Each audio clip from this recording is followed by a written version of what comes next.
Hello, my sparrows. So the download I was getting was of a person changing their shape into different situations, times, and constructs which are familiar to you. For example, if you were to get into a road rage and you keep in contact with a person, well, that person could have similar energies as someone who was rude to you at work. So the download I was getting was the same energy but in different people's bodies. And how it translates in our 3D is simply how we handle different situations from different people, energies, things, objects, situations. It's all relative, right? So once we start focusing on what is the essence here, what is the lesson here, and what we can do to alleviate or remedy or even change directions or patterns of our thought, which is in our alignment. And what is alignment anyway? That's the question I sometimes ask myself as well. Well, alignment is what is for your higher purpose, what is for your higher consciousness, what is in your best interest. And when I say best interest, it doesn't necessarily have to be immediate. No, best interest sometimes, actually more often than not, is quite long term. For example, if you are a young person, I'm not picking on any age or anything. It's a learning journey. We're all learning at any age. As long as we're alive and we have consciousness, we're learning and expanding. So I'm just giving you an example of if you're a student and you are going parties every single night, right? But you know that you've got exams after a couple of weeks or the next day, say, and you're still making that conscious decision of going and partying with your friends. It could be peer pressure, it could be anything. It could be something that you get used to. Serotonin is one hell of a thing for us to chase. So I'm not shaming anyone, I'm just giving you a perspective of sorts. So if you're a student and you choose to go party every single night or even a couple of times a week, that will have ramifications, of course, long term, and immediate future as well. Like, you could pass your exam or not, most likely not. You might fail it, and then you might have to spend more money and your time. And remember, when we associated resources with, it's not just about money, it's actually more about time. So money is transactionary, so it comes and goes. It's like water, it flows, right? I'm sure everyone agrees that, because we all have been to, in our younger days, or even now, not judging anyone, on shopping sprees where we've spent more than what we've earned.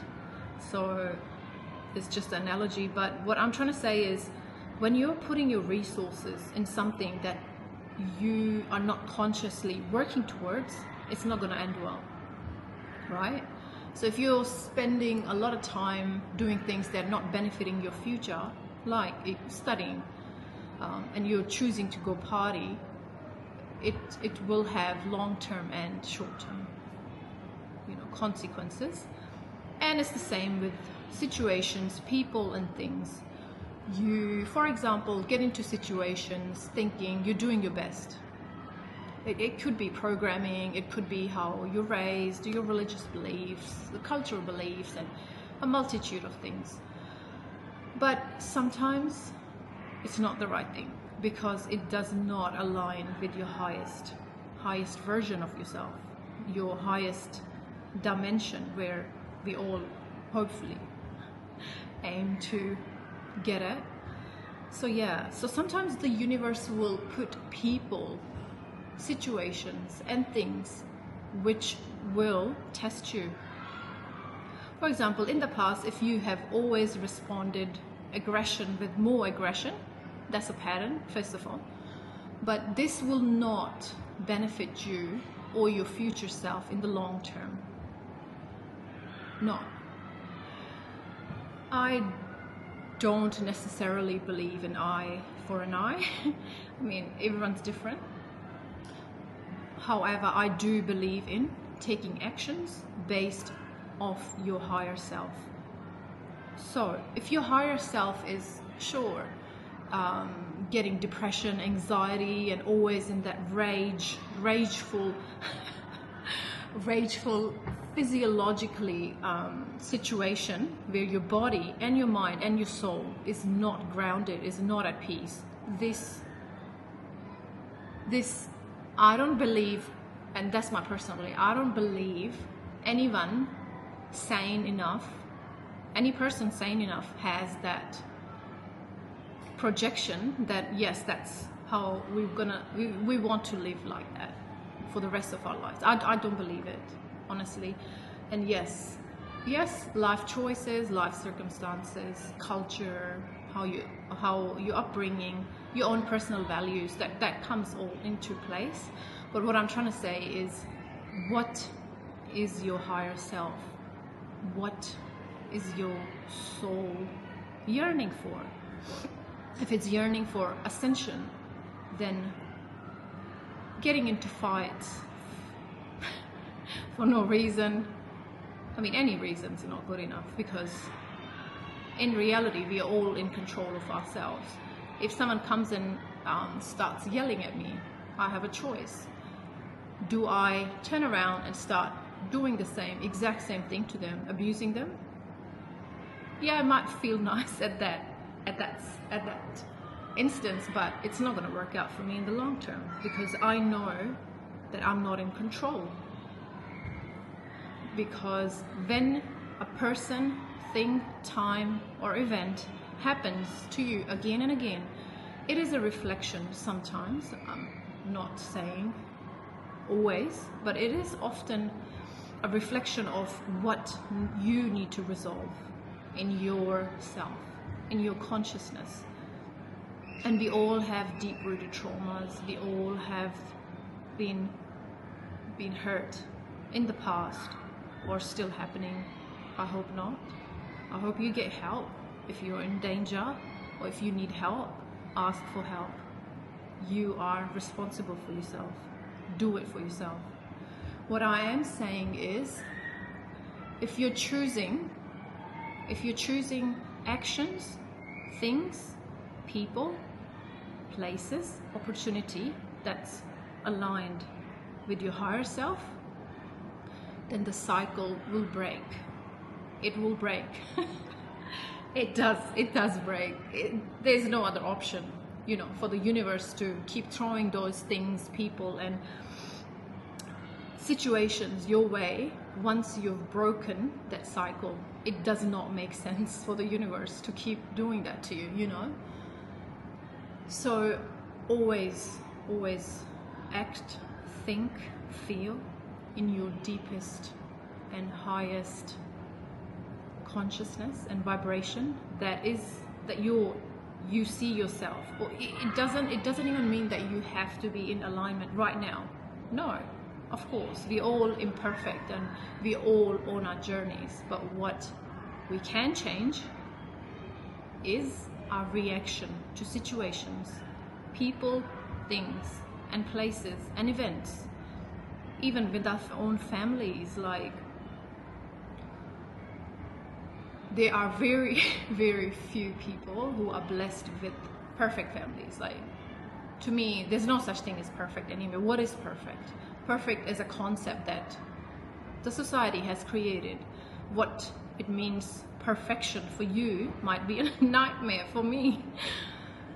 So yeah, perfection is relative, is subjective, it doesn't hold much value. When someone says it's perfect, What is perfection?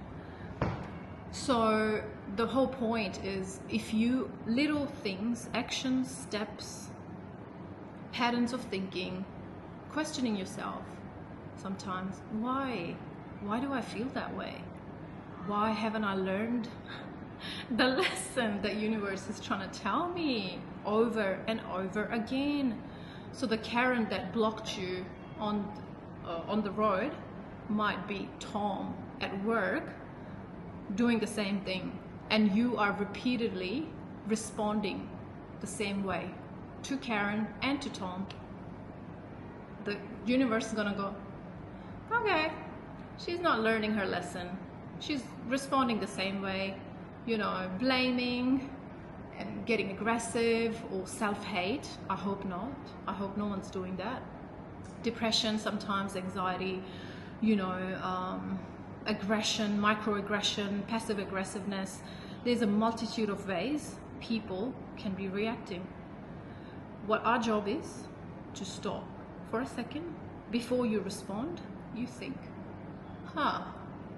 this kind of situation feels similar. It might not look similar, of course, because Karen is in her brand new BMW with her nice Gucci shades.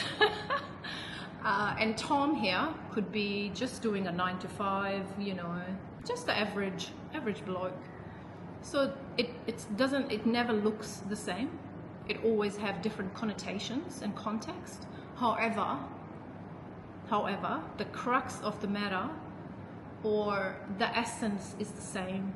The universe is trying to test you, throw people at you, situations, things that are of similar vibration, just to see how are you going to respond. Are you actually going to ascend, or are you actually going to just sink lower than your own sometimes even pretty good vibration? Are you going to sink lower? So be conscious of every situation that you are dealt with, every person, every opportunity, every mishap. Sometimes we call it mishap, but it's actually just an opportunity for us to reflect and sometimes more often than not, to change our ways for the better. Thank you, and I'll see you again.